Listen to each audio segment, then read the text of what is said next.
The relationship between hormones and the voice has been known since the 8th and 9th centuries, but only as it affected male vocal development. It wasn't until the 1940s that the effect of hormones on the female voice was considered in scholarly articles. There was little understanding about the evolving stages of the female voice through the entire lifespan, or how our hormones, emotional health, and physical health are interdependent. Each impacts the others. Relatively few studies have been done on singing and the female voice through midlife as compared to all other studies on men and women in their life changes. Now that we are beginning to understand and respect what women are experiencing, it is clear that the changes aren't all in our heads. There are real biological and physiological processes happening to our bodies, minds, and voices, causing them to evolve. The more we know, the more we can help ourselves and each other. So my co-authors are Kate Fraser-Neely, and Kate is a big picture person. She really understands the philosophy and the women's journey like no one else, and she's had so many physical challenges and brilliant. My other co-author, Joanne Hayes-Bozeman, is a deep thinker. She goes deep on research. She's always talking about rabbit holes that she goes into. What we found is that very few women in their 30s and 40s were aware of what perimenopause was and the perimenopausal journey, or that the changes to the hormones that, yeah, sure, they affect our cycles, our monthly cycles, but they also affect our ears, our eyes, our skin, our throats, everything. That estrogen has impact in the entire body.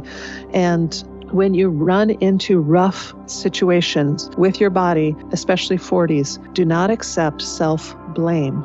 Don't think there's something wrong with me, or I'm embarrassed to even go to a doctor about this, or I can't talk to my partner about this. It's not your fault. It is the journey that our body is on. Right. So your spirit needs to accept that, hey, I can honor this and I can move forward in this. Now, my passion is singing. And what I have found is that there is kind of this cliff that women who sing fall off of sometime right around menopause, that they'll be singing when you see the opera stars, when you see pop and rock stars. Sure, there's the sexy element, but you cannot tell me that Tina Turner was not sexy in her 60s and 70s. So something happened there to their voices where they stopped singing. And so that was the impetus for the book, is what's going on? What can we do about it? Because I know I sure as heck don't want to stop singing. And both of my co-authors did indeed stop singing and needed to look for solutions. So this was a book of healing for them. The healing of singing happens in mind, body, and spirit, and that's all highly documentable and researched.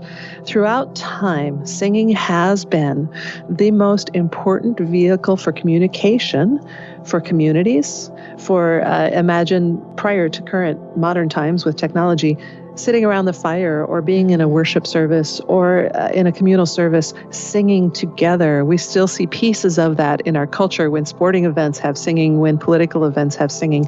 We realize the community building of singing, right? How it brings us together. And that's been true through all time. But also the idea that mothers, as long as we've been human, we have always sung to our babies and our children to comfort them, to give them ease, right?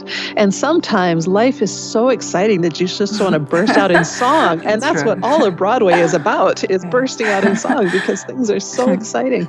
So there's an eons old need for humans to sing.